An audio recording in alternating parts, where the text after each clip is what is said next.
If the end paper is torn, but the super still intact, reinforce the hinge with adhesive-backed binder tape secured with Norbond adhesive. You will need Demco Norbond adhesive, adhesive-backed binder tape, a paste brush, a bone folder, waxed paper, and rubber bands. Cut the binder tape to match the height of the text block.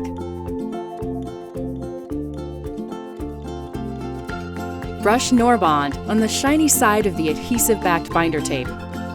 Fold the dry side of the tape together along the perforations and use the bone folder to press it deep into the hinge area of the book. Smooth the tape with the bone folder. Insert a sheet of wax paper between the cover and the flyleaf and close the book.